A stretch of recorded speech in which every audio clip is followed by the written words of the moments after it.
Around the World with Dane Waters is another beautiful, glorious Tuesday. Well, I say it's a beautiful, glorious Tuesday, and you look at the picture behind me and you think that, no, it's kind of overcast. Well, no, you know what? That is make-believe.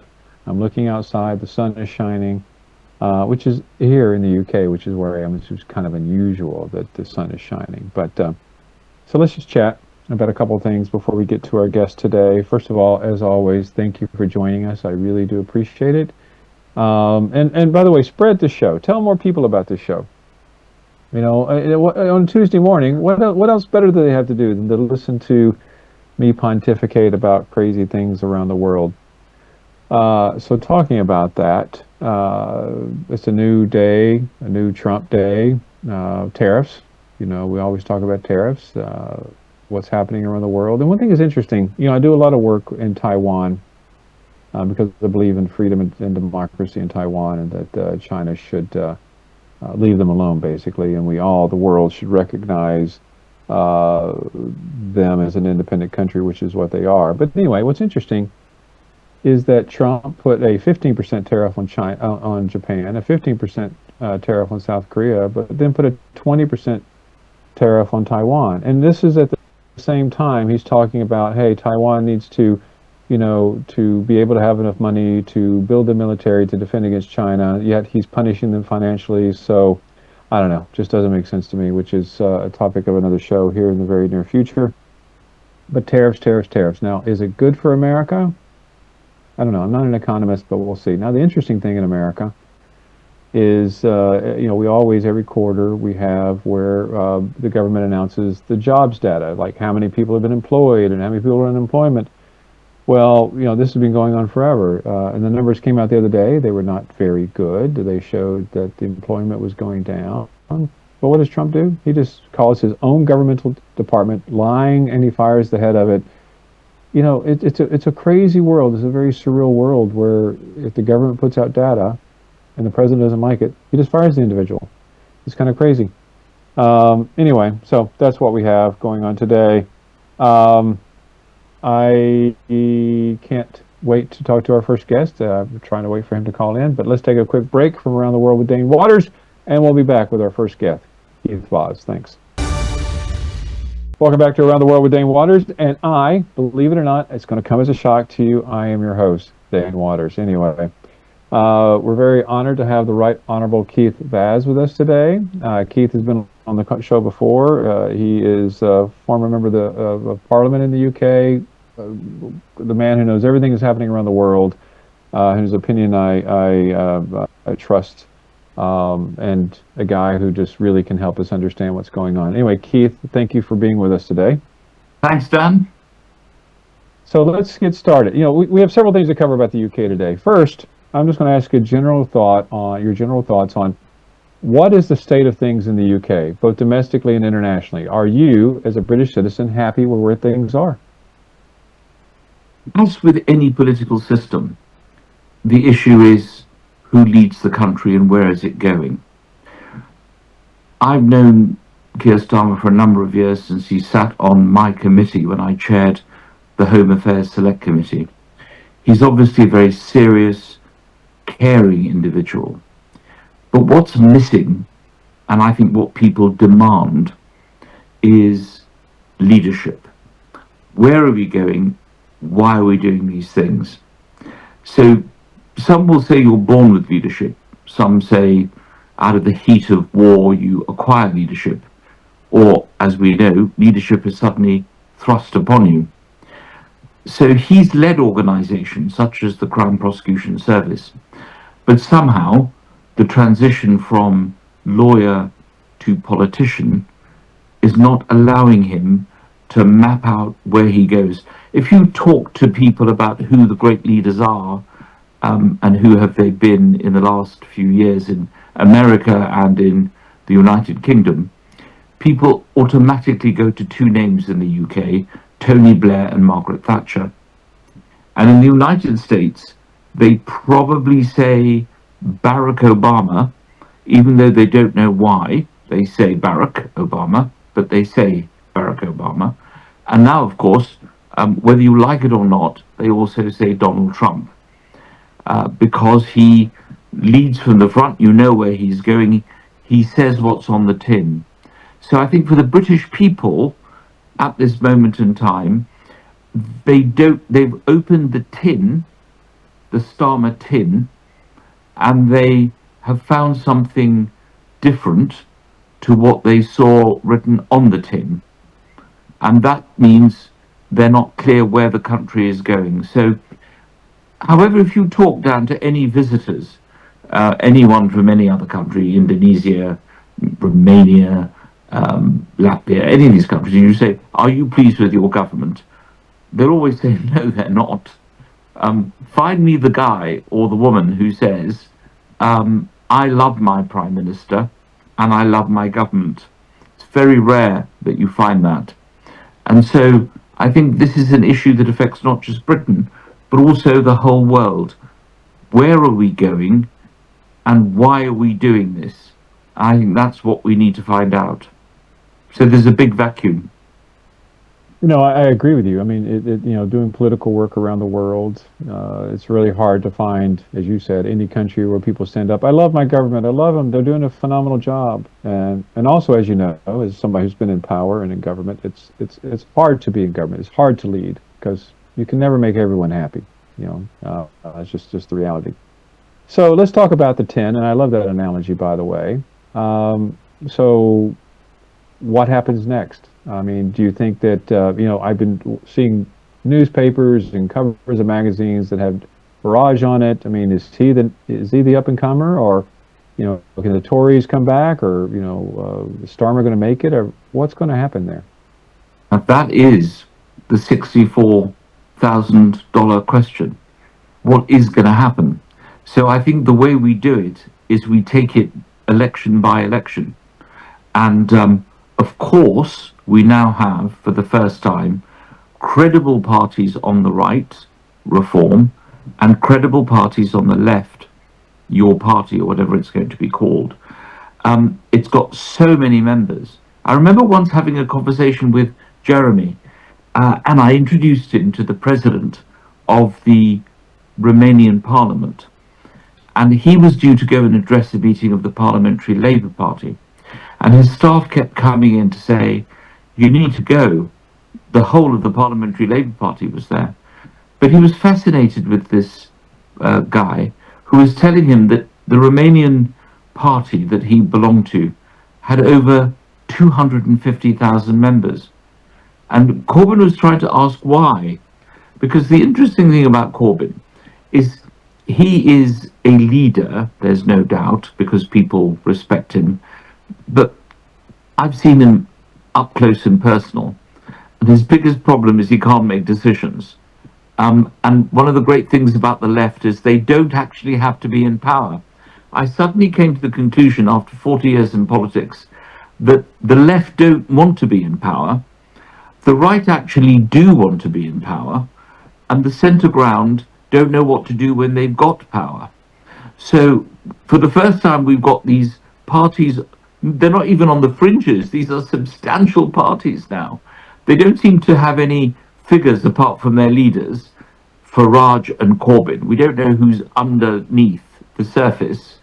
And they are doing phenomenally well in the eyes of the public, which means the public has decided, that they want change. Now, you had this in America with Robert Kennedy Jr., and he was absorbed into the mainstream. You don't have anyone on the right doing this. You will be old enough, I think, to remember Ross Perot and the fact that Ross had arrived. We had a bit of excitement when Elon Musk said he was creating another party. But in America, it's not broken yet in terms of the political structure. I mean, politics may be broken, but that's a normal phrase for politicians to say about the other guys in power. So they've not done it. We've done it first. We are now becoming a European country, even though we're not in Europe, a multi-layered country with multiple parties, not two. And this is fascinating stuff. So you need to stay longer and broadcast more, Dan, from the UK, because this is your case study as to what the future might hold for the United States. Well, first of all, I have to agree with that because, I always talk about in the U.S., we have the duopoly of the political parties, the Republicans and the Democrats, they control everything. And we've always talked about in America, at least many of us, that we need to broaden it out. People need to have more choice than just two parties. And I do think you're right. I think you see you have the Conservatives, the Labour, the Reform now in the UK. So I think the next election, national election, will be quite interesting here. But because we have a Nigerian audience, I have to ask about Kemi, Kemi Badenoch. So what do you think about her and how her job and how she's doing for the Tories? Well, I think she reminds me a lot of William Hague, person of great talent and ability, but just elected at the wrong time. She is phenomenally good at the dispatch box compared to Keir Starmer, but I'm afraid she hasn't cut it with the rest of the country. And again, it's because we don't know what she wants to do to the country. So she's obviously been elected by the members of her party because of her politics. She's right of centre in the Conservative Party. But she's dealing with a Prime Minister who's got a majority of over 100. And she's dealing with a right-wing insurgency, which William Hague never had, by the way.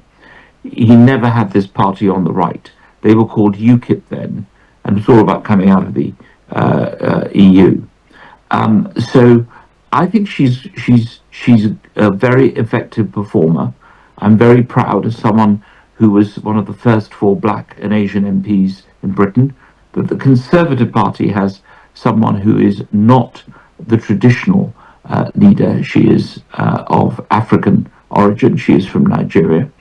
And she has obviously now able to run a British political party. That itself is a terrific achievement to be able to do that.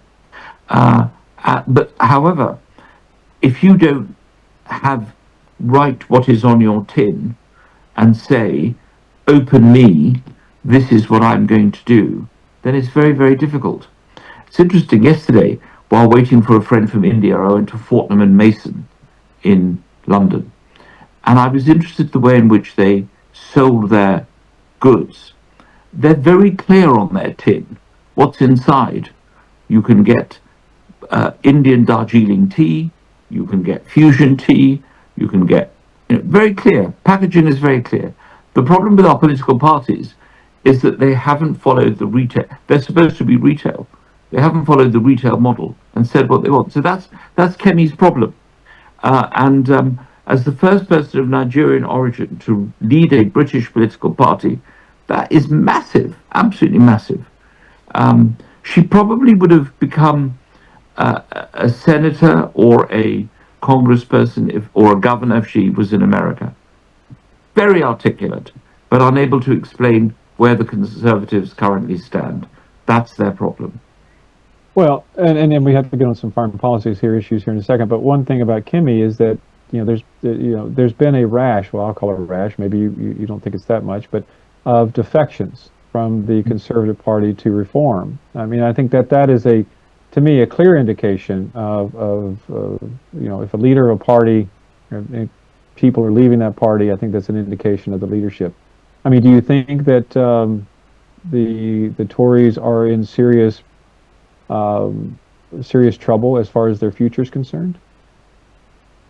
Yes, I do. I think there will be a core. I think that people vote Conservative like they vote Labour. I remember these rows we had about when Corbyn was first elected, whether or not we could take the name Labour, or whether we should leave the name and not form another party, but the rump of MPs should go elsewhere. I think most politicians want to hold their seats. I think also they would like to make a difference. So it's combining those two that make you decide whether you want to defect or not. There will be more defections, there's no doubt about that. And at the end of the day, I think there'll have to be an alliance between Reform and the Conservatives. Getting an alliance between your party and Labour will be more difficult, because I don't think your party will get the seats but they will stop Labour winning a lot of seats. So they will be spoilers, if you like. They will keep the seats they've got, maybe get one or two more. But at the end of the day, people vote the label still. And unless you've got an identity, it's very difficult to vote the label. No, I agree with that 100%. But let's switch to foreign policy because that's one of your that's in your wheelhouse, as they say. Let me start with, well, let me just ask this question. Do you think that Keir Starmer has been a good foreign policy prime minister so far? I don't think that anyone can, well, the answer is no, not particularly. I think he's flip-flopped over the Middle East. He first of all gave Israel the green light to defend itself in whatever way it wanted. And now he's rowing back and saying he's going to recognize the Palestinian state because of what's happening there. The natural consequences of giving Israel the right to go and do what they want is what we have now. This is what was always going to happen. And therefore, I think this flip-flop is bad for him personally. I think the Ukraine situation has not been resolved. Every time he, Chancellor Merkel, and Macron want to do anything with Ukraine, Donald Trump moves in and says, I'm the boss. I may not like NATO, you're not spending enough, but I'm the boss and I want to do this deal. So, he's out and about, but he's not cracking the nut as far as the decisions and the solutions are concerned. I think there was a point when he was nearly there, the summit that he had in London following the humiliation of Zelensky. The humiliation of Zelensky in the White House, his sudden arrival in Europe, and the whole of Europe backing him, that was when Europe should have then taken the lead with Putin. But they've been forbidden from speaking to Putin. Trump won't let them talk to him. They can't buy oil from him. They can't buy gas from him. So how do you make a deal? And, you look back to the times when you had Angela Merkel as Chancellor, a real iron lady, real leadership there. And she was able to talk to Putin as well as leading Europe. Now, that's what Europe has got to do. But, of course, President is after his Nobel Prize, and he needs this particular scalp. He needs to be the guy who gets around that table in Reykjavik or in, Vilnius or somewhere like that, or even Greenland. He likes Greenland. And he needs to sit Putin down with Zelensky and himself and have that troika and stop the war. That's what he's after, that photo call. And it seems to be eluding him. So The answer is no. It's a long answer, but no, he hasn't been particularly successful. He's looked good on the international stage, but most leaders do. No, yeah, that's the thing. We need leaders, strong leaders, as you were alluding to earlier. And sadly, we don't have that many. And I was optimistic about Starmer, especially, as you said, after what happened with Zelensky in the White House, but it's kind of like petered out. So, but let me ask you real quick, go to what Trump was talking about Trump. He's talking about how he's very upset with India for continuing to buy Russian oil, and he's threatening greater tariffs on India because of doing that. Do you think that's the right move for the president to do? It's absolutely the wrong move. He's taking on 5,000 years of civilization, and he's taking on a prime minister, Modi, who is absolutely secure. Modi will be there after Trump has gone, okay? And therefore, Modi doesn't care. Modi has been very strong about saying, we will not be dictated to. It's a new form of colonialism. They've just got rid of the British. Just got rid of it. 70 years out of a millennia, out of 5,000 years of civilization, it's just got rid of. They just got rid of the British. And they're not going to be told by the Americans where you can buy your oil from, when they've had a long-standing relationship with Russia. India and you go to Goa, and I suggest you do that.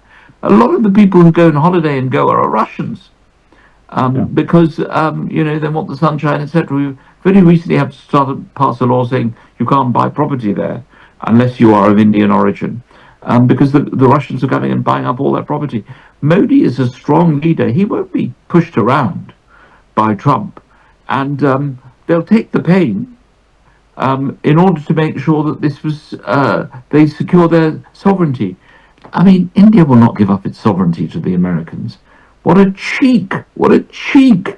Telling a country of 1.4 billion people. The danger for him is that electorally, locally in America, a lot of the Indians were moving over to the Republican Party. And the one thing about Indians in America and Indians in Britain is they love their motherland. And the motherland is not Britain and America. It is India. And if they see India being treated badly by Trump, it'll have an electoral effect. And I'll tell you, I didn't think Mandani was going to be elected mayor. I think he's definitely going to be elected now because he's the kind of person who people will vote for because they can stand up to Trump. So the Indians in America are a big electoral base, and they were moving over to the Republicans from the Democrats. And you have people like Nikki Haley, Vivek Ramaswamy. I know they don't regard themselves as Indian because they're Americans, but they are of Indian origin. Ro Khanna, Raja in Illinois, Pramila Jayapal in Seattle. They still respect the Indian lobby, and they will not like what's happening. Well, listen, I agree with you 100%. That's why I love having conversations with you, because and I say you're a brilliant man because I agree with you. So that makes me a brilliant man. I don't know. Who knows? Listen, this is self-admiration. I'm not sure it's allowed. Oh well, listen. When you're the host of the show, just like you have a show, you can self-admire yourself all day long. You may be the only person admiring yourself. Anyway, Keith, it's a pleasure. I greatly appreciate it, and thanks for being on the show. And I'll have you back soon. So thank you, Dan.